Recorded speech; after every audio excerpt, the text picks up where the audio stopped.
అయితే table last లో ఉండిపోవటం, లేదంటే గనక అసలు అన్ఎక్స్పెక్టెడ్ ఫామ్ చూపించి ఛాంపియన్ గా కాలు ఎగరేయటం చెన్నైకి అలవాటైంది కదా రీసెంట్ హిస్టరీలో 4-5 years లో చూస్తా ఉన్నాం కదా. కానీ గత 2 seasons లో చూస్తే ధోని ఇంకెంతకాలం ఆడతాడు అని కొంతమంది మాట్లాడుతూ ఉంటే, కాంబినేషన్ల విషయంలో కెప్టెన్సీ విషయంలో కుదురుకోలేక చెన్నై స్ట్రగుల్ అవుతా ఉంది కదా. లాంగ్విటీ ఉంటుంది సపోర్టింగ్ స్టాఫ్ విషయంలో అయినా టీమ్ మెంబర్స్ లో అయినా అనుకునే చెన్నై ఈ మధ్యన సర్ప్రైజింగ్ ఛాయిసెస్ అనేది తీసుకుంది, సంజుని రప్పించుకుంది కదా. మరి గైక్వాడే కెప్టెన్ అని ఇప్పటికీ చెప్తా ఉన్నా గానీ నాకైతే డౌటే, సంజుకి కెప్టెన్సీ ఇచ్చి ధోని గ్రూమింగ్ చేస్తాడా, ఇదే ధోనికి లాస్ట్ సీజన్ అనేదే అసలు మేజర్ హెడ్లైన్ అవుతా ఉంది కదా ఇప్పుడు IPL కి. మరి ఇంత యాంటిసిపేషన్ ఉన్న సీజన్ ని చెన్నై ఎలా హ్యాండిల్ చేస్తుంది? గత 2 failures ని మర్చిపోయేలాగా ఈసారి రైజ్ ఫ్రమ్ ద యాషెస్ అంటారు కదా, అలాగా ఫినిక్స్ లాగా పుంజుకుంటుందా?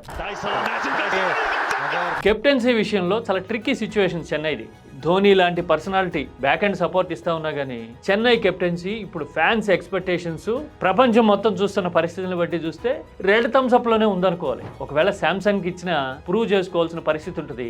గైక్వాడ్ మీద అంతంత మాత్రం ఉంది కాబట్టి అసలు అతను కెప్టెన్ గా ఉంచొద్దు అనే ప్రెజర్ మౌంట్ అయ్యే అవకాశాలు ఉంటాయి. అందుకోసమే కెప్టెన్సీ వైజ్ గా చెన్నై రెడ్ థమ్స్ అప్ లో ఉంది. మరి how about bowling combinations? Chennai bowling below average గా ఉందేమో అని నాకు అనిపిస్తుంది చూస్తే. చాహర్ లాంటి వాళ్ళు వదిలేసుకున్నారు, పతిరానా లేడు, ఇప్పుడు ఖలీల్ అహ్మద్ లాంటి వాళ్ళు మాత్రమే ఉన్నారు, శివన్ దుబే లాంటి ఆల్రౌండర్ ఉంటాడు. హోమ్ మ్యాచెస్ పర్వాలా, మరి ఇవే మ్యాచెస్ విషయంలో చెన్నై ఫార్చ్యూన్స్ ని బౌలర్స్ డిసైడ్ చేస్తారేమో అని నాకు అనిపిస్తుంది.